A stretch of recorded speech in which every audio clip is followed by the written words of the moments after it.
This is the Metal Queens podcast. I'm Steve Richards. On this episode of the MQP, we are diving into the heart of Orlando's underground scene with a band that's quickly taking the metal world by storm. They're not just another modern metal act, they are a sonic hurricane of emotion, power, and purpose. With their explosive live performances, dual vocal powerhouses, Lizzie, Kristina, and Liv Mitchell, and a debut album that's shaken up the scene, Weaponize Your Rage. Not Enough Space is carving out their own galaxy in the heavy music universe. I'm happy to have Lizzie and Liv join me here on the Metal Queens podcast. Welcome, guys. Hi, thank you for having us. They're getting ready for Warp Tour, which is going to be right in their backyard in mid-November in Mhm. Orlando. They were at Louder Than Life earlier this year, too.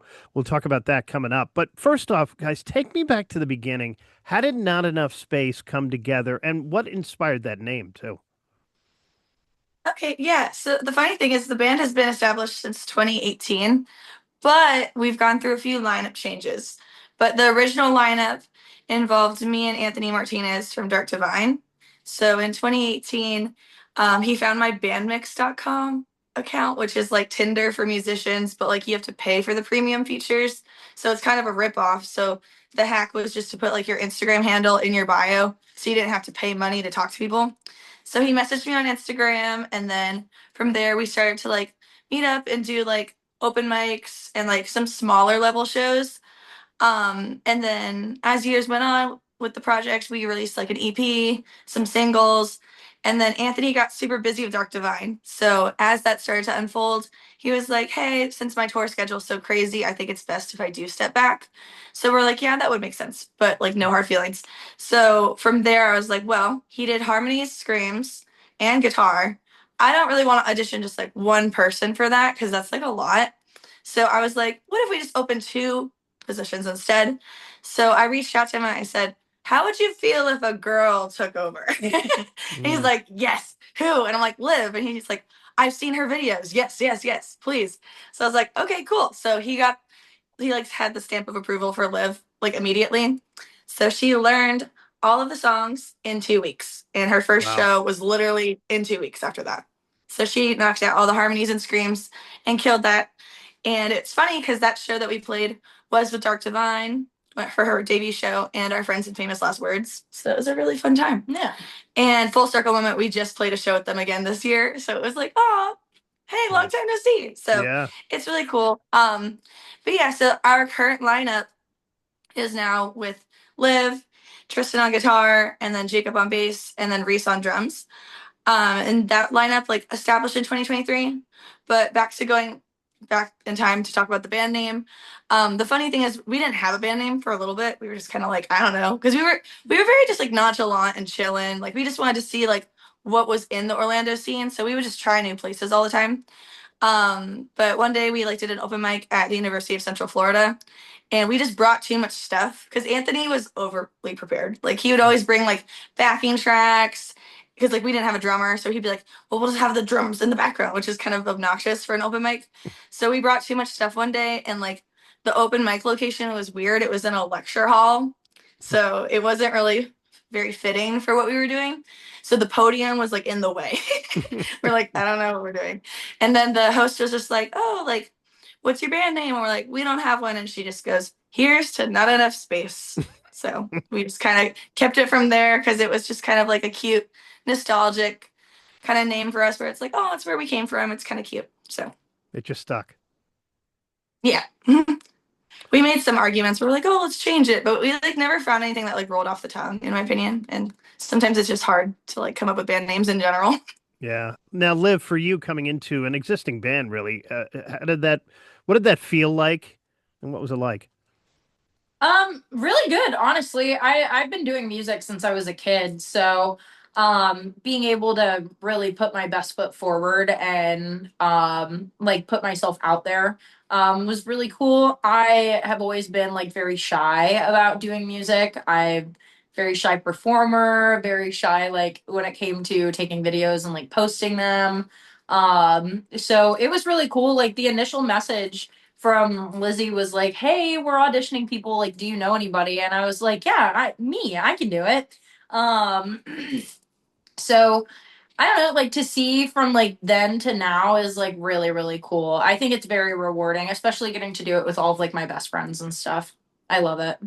Orlando's, you touched on the scene just before, but Orlando's underground music scene has produced some serious talent. What Mhm. role has that local community played in shaping your identity as a band? Oh, it's been everything, honestly. Because I have like traveled, of course, like around other like cities that have a music scene, and I have yet to find one like Orlando still. I feel like Orlando is just very close knit.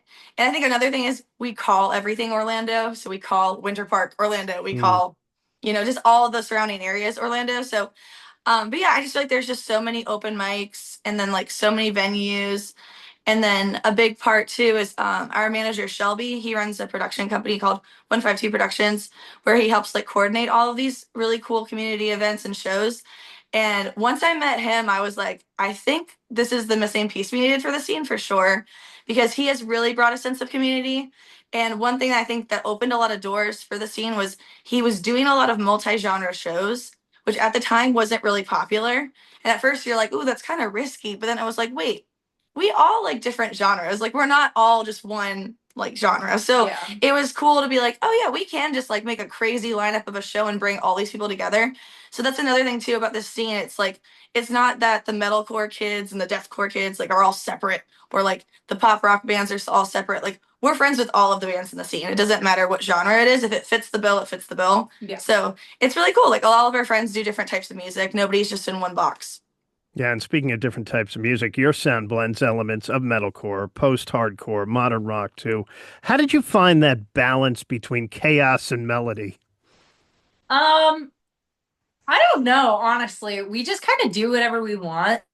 Like everybody in the band has a different music taste. So like Jacob and Reese both like Midwest emo. Jacob's more of like a prog rock, like kind of guy, like a math rock guy. And then Tristan has what we like to call goopy goblin brain, and he just listens to whatever's heaviest. And then like Lizzie really likes swan core. I am a big like deathcore hardcore person. So we just kind of like learn to blend everybody's tastes into something, and kind of experiment. We have more fun doing it than anything. We literally just go by the like rule of like we do what we want. So With the two vocalist setup, there's the dynamic tension and harmony that sets you apart. How do you two approach writing and performing together? it's with writing, I want to say it's more of like a song by song like thing. So like we work so well together, especially when it comes to writing.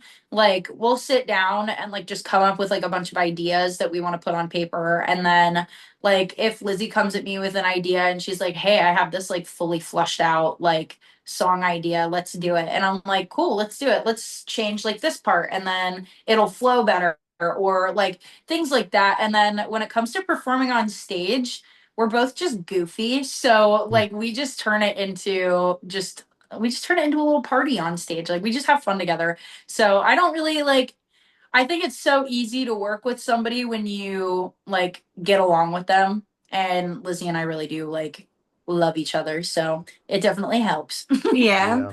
I also think that like we already like just know like how we operate very well. So like we kind of just will call out specific, like types of sounds that we're going for the songs. So like for example, like Liv has like a Miley Cyrus twang. Like if you listen to some of her like singing, so if the song warrants that we want some like more like rounded out singing where it feels very open and pretty, and I seriously hear like Mayday and I think like Miley Cyrus would kill this shit. Like this song sounds very Miley. Like I could see it like in the Hannah Montana movie or something.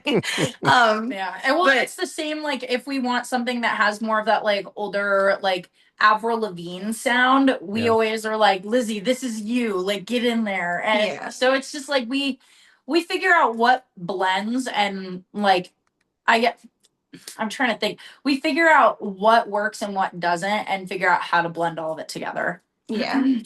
When it comes to songwriting, does the emotion lead the music or does the riff inspire the rage? The riff. The Yeah. riff. We always start out a song with instrumentals first. Like Lizzie and I will wait to write anything until like the instrumental is done. But typically, Reese and Tristan will sit and like write out a couple of things, and then Reese will come in with like a couple of ideas. But Tristan primarily sits down and he'll write out like a couple of riffs, and then he's like, all right, what do you guys want to do with these? And then like we kind of sit and like create something. How important was music in your houses growing up? Parents in music?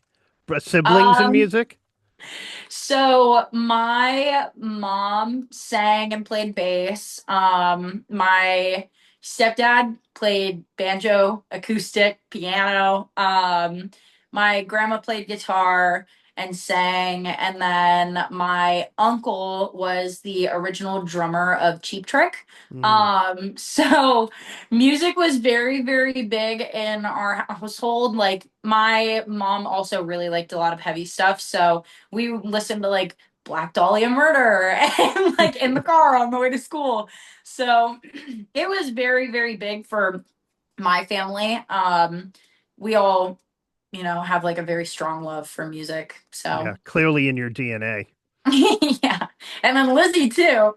Yeah, so both my parents, they are more like music lovers. Like they go to concerts. They're very like avid concert goers still to this day.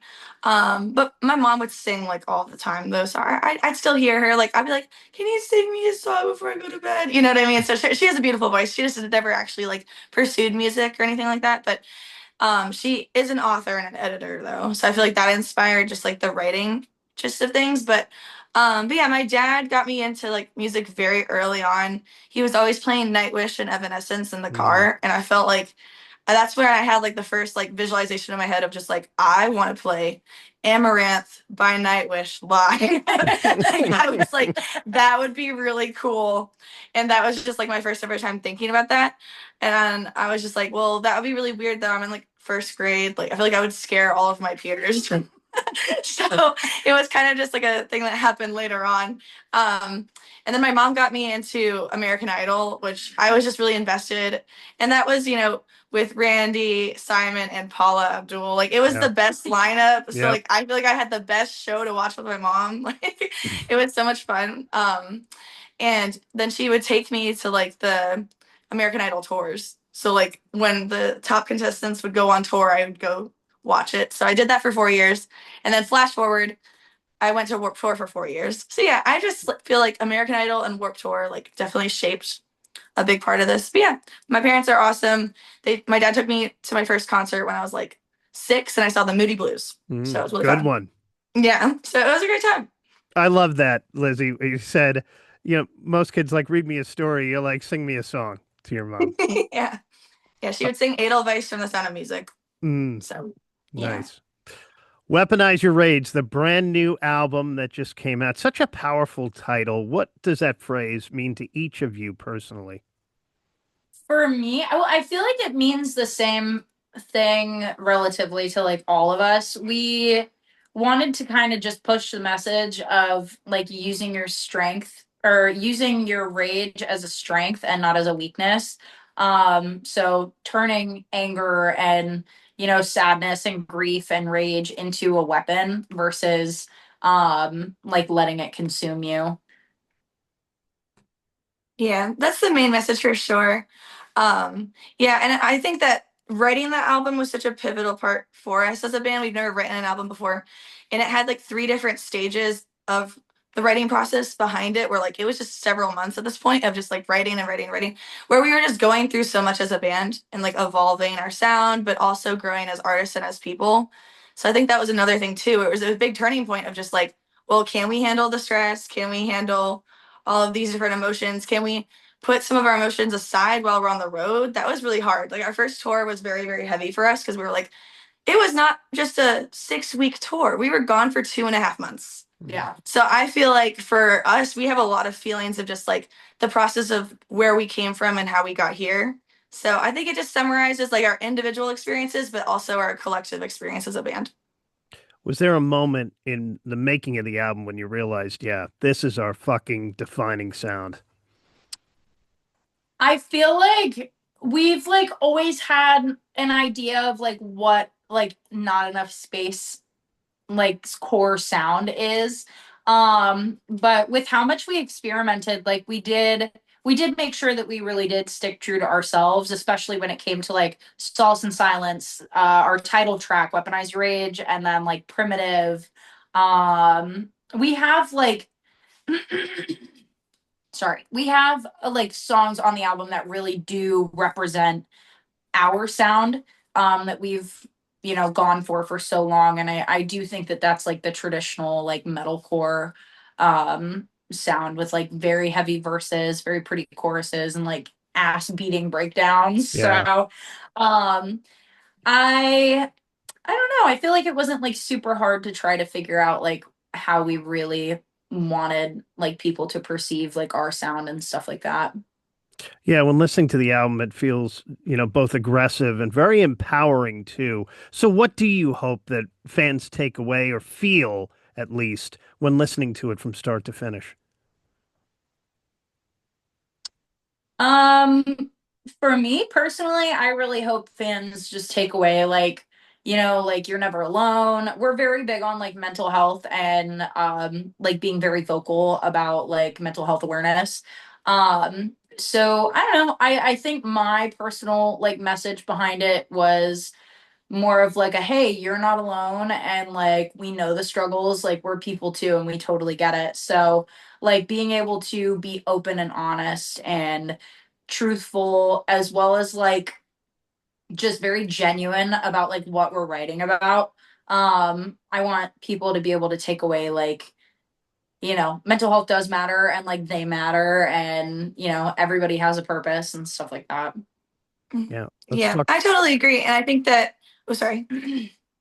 No, go I ahead. didn't know if I could. Okay, so I totally agree, and I think we purposely made the album pretty chaotic, where like it does feel like whiplash, where like you can go from a really soft song to a really heavy song, things like that. And I think that one thing about chaos, though, it warrants a lot of change and growth. So I think that's another feeling I have about it, where it's like the chaos was there with intention. It was to try to highlight that things aren't very linear in our lives. There are a lot of loops and turns and roller coasters. And I think it was really cool to open the album with Weaponize Your Rage and then end it with Dancing on My Grave. I feel like kind of just wraps the bow on what we were trying to Yeah. basically portray, is just like, let's start with some chaos and rage, but at the end it was just a very like, we're all together, even despite the chaos and the mess that we've all encountered, like at Mhm. the end of the day. And it's really interesting because people who like talk to us about the last song, Dancing on My Grave, they all get really like emotional about it. Yeah. I'm like, yeah, it's just an emotional, heart wrenching song. Like it's hard to listen to it and be like, ooh, that didn't hurt. I'm fine. Yeah, yeah. Yeah. So yeah, but overall, like I think it's been a really cool experience. Like this album as a whole has opened up a lot of doors for us, but also realized it helped us recognize that we can like basically write whatever we want and perform whatever we want, and just like basically like pull from any inspiration that we have. So it was really cool. Yeah, I can definitely see that reaction on that last track and listening to that last track on the album. Let's talk live shows. You shared stages with a bunch of heavy hitters, um, and Louder Than Life in September. You were just there. What was that experience like? It was awesome. We got to meet so many people. It was really, really cool to be able to meet other artists as well, and like really get to know other people like within the scene. We very quickly became friends with Tom Barber from Chelsea Grin. And he's like an amazing guy. Him and that like entire camp are really cool. We got to hang out with Brand of Sacrifice a little bit, and they're awesome.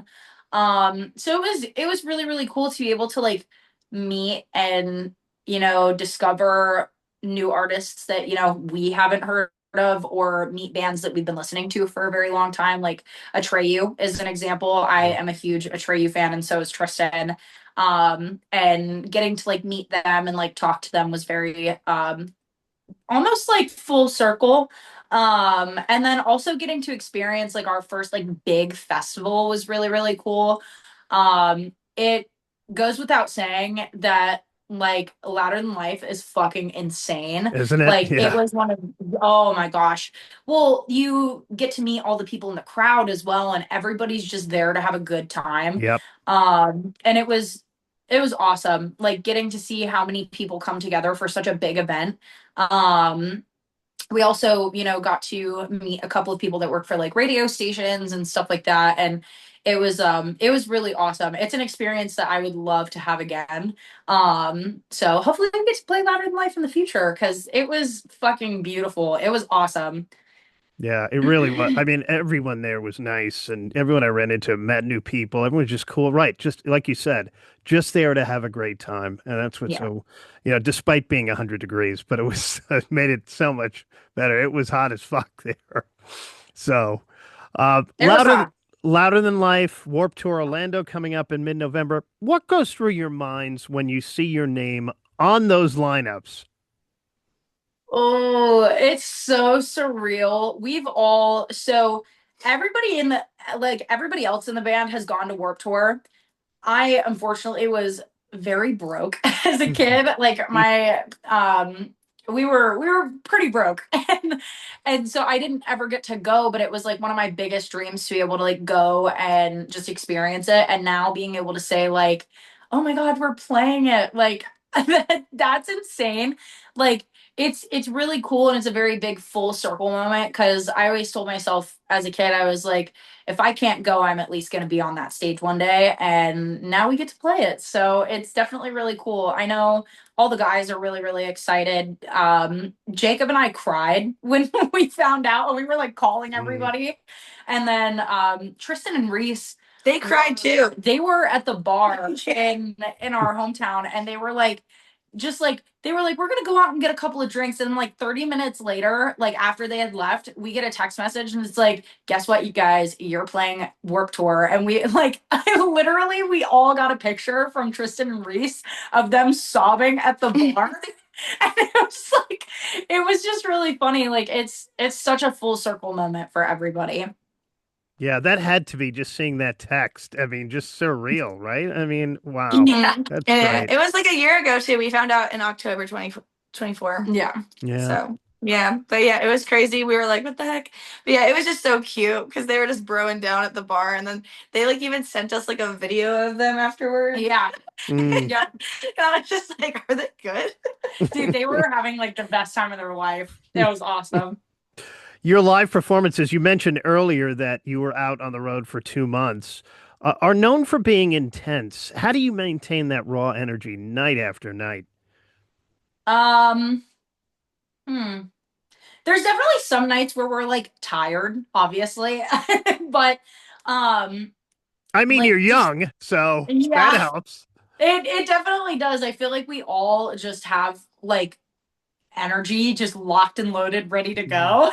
Like, but I think just like I think being able to maintain that energy really does come from getting to be able to do what we all love. And we all love being musicians and being able to, play music for, hundreds of people every night. And I definitely think like when it comes to our style of music as well, it's very easy to like just get into it every night and headbang and fucking jump around on stage. It's definitely I wouldn't say it's like hard to maintain that energy every night. For me, it's definitely very easy. But that's because, when you love what you do, you love what you do. Yeah. Yeah. And we definitely have just gotten used to the schedule and the regimen better. Yeah. Like, I feel like so our first year of touring was 2024. Now it's the end of 2025. I can say all of us confidently feel like we understand like how to get the rest we need, Yeah. how to make sure we're showering, like, Oh my God, yeah. like a bunch of stuff, just like self-care at the end of the day is just so important on the road. And then I feel like we also have a mutual understanding now of like what it takes to keep pushing. Because Yeah. there are points like every band experiences this, but like after like a few weeks on the road, somebody crashes out. Yeah. You know what I mean? Somebody does. But I feel like now we know how to definitely just have damage control immediately and be like, nope, we're fine. Yeah. We've been through worse. Like we've been stranded in Utah. Like we're Yeah. fine. Well, and like to go back to the self-care thing, like when we went on that tour for almost 3 fucking months, we didn't shower.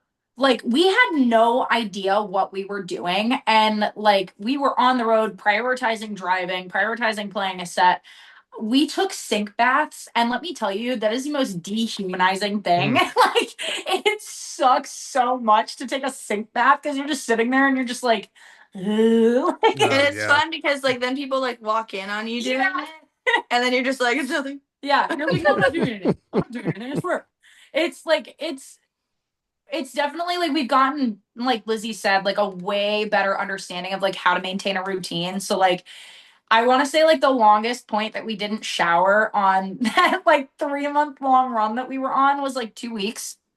We did Wow. not shower for like 2 weeks. And as a woman, that shit is gross. I definitely felt so grimy. But in the same note, like Lizzie said, now we have like, you know, that big understanding of like what a routine means and like eating properly and, you know, making sure everybody's getting a shower every night and just like really prioritizing self-care is like such a big thing on the road because you're not home, you're away from your people. Like you, in a sense, I wouldn't say are like alone, but it's good to take that time for yourself. And, you know, especially when you're putting yourself out there every day for people, it's definitely like way better to prioritize self-care on the road. How do you guys see Not Enough Space evolving musically and personally over the next few years? Hopefully we become, you know, one of like the metalcore greats. That's like I feel like everybody's biggest dream when they start a band, but I can definitely see us touring a lot more and you know, creating a bigger fan base and, you know, getting to meet everybody. I really do think like time will tell, honestly. There's no telling where we'll be at, you know, in a year to 2 years. We could be, you know, at the same spot that we're in now, or we could be, you know, way bigger. And I think it's just all a matter of like letting the universe do its thing. And just continuing to work very, very hard for, you know, our dreams and stuff like that. We're all very, very hard workers. So hopefully it goes how we all want. And, you know, we end up, you know, being a really big band, and, you know, cultivating like a very strong fan base. But we honestly, like for me personally, I could, you know, I don't know. I think we could end up doing this for a very, very long time. I think a big part of it is we have established like a team now that is very sturdy, very reliable, and all people that we would definitely hang out with outside of music because we do. Yeah. But we have an amazing manager, Shelby. We have an amazing label with Thriller, and then our agents with UTA are incredible as well. So I just feel like with that backing now, all it really is now just time, like Liv said, because they're in the works of everything that we do. You know, they help us find all the different cool festivals, all of the tours and all the things like that. And then, you know, basically we've met so many cool people around, like cool people along the way that I feel like now it's not just like the community that we knew here. I feel like we could probably say like our community has expanded into so many other cities now because of all the like the bands that we've met along the way too, that we're friends with now. So yeah, I would say that this is like the biggest sense of community we've ever had and the biggest sense of team that we've ever had. So I trust the process. Yeah. I feel like things are definitely going to be in the works, and I feel like next year is going to be very important for us for sure. Yeah, big year coming up. Sounds like it. All right, we're going to wrap up here with what I call the lightning round, some fun questions. First thing that comes to mind with each question for both of you. Perfect. Pre-show ritual or superstition? A shot of Jameson. Jameson, yeah. Liv knows this one and I hate it, but I have room temperature water and grilled chicken before every set. That's okay. All right. The one song you wish you had written by somebody else? Yeah. Ooh. Well, Liv already knows this one. "Eiley" by Too Close to Touch. That's just a perfect song. That's a perfect song. She just got into that song, and I'm like, you just realize I used to listen to that song like hundreds of times, like just back to back to back. But yeah, beautiful song. Oh, fuck. I don't know. The entire Stand Up and Scream album. Yeah, you gotta pick one song. I can't. I have too many favorites. Fuck. I'm trying to think. Oh, yeah. Any song off of the Stand Up and Scream album by Asking Alexandria. That's my answer. Oh yeah, just saw them too recently. They're awesome. Favorite place to grab food after a gig? I was going to ask favorite place to grab a shower after a gig, but favorite place to grab food after a gig? In-N-Out, or depending on the area that we're in, if we're in Phoenix, Arizona, Taco Chiwa's right next door to the Nile. Taco Chiwas. Oh, that's in Mesa. My bad. Yeah, Mesa. Yep. Taco Chiwas. I agree. I love In-N-Out. I can't wait till it opens in Nashville. I'm in Asheville, North Carolina. At least it'll be within less than 5 hours. So yeah. First concert you ever attended? Funny enough, mine was an Irish folk concert. It's a band called Wren Collective. They're like Irish Christian folk. I'm not religious in the slightest, but they know how to put on a killer fucking show. They were amazing. Yeah, for me it was the Moody Blues. Moody Blues, right? Second is really funny. It was the Cheetah Girls. It was my second one. Who was it? So I like the Cheetah Girls. So it was the Moody Blues first, and then the second one I saw was the Cheetah Girls, which I thought was really funny. All right, dream collaboration, any artist, any genre. Haley Williams, point blank, period. For me, probably I See Stars. All right, one thing fans would be surprised to learn about each of you. We're very open all the time. So. Yeah, I don't know. I feel like we're all like open books, honestly. Like, I mean, this is very generic, but it's very real. I am terrified of the dark. I can't sleep in the dark. I love horror movies though. But yeah, I slept with 3 lights on last night just because I was paranoid. I don't know. But I'm never home, so my electric bill's fine. Fun fact, I sleep talk like very, very badly.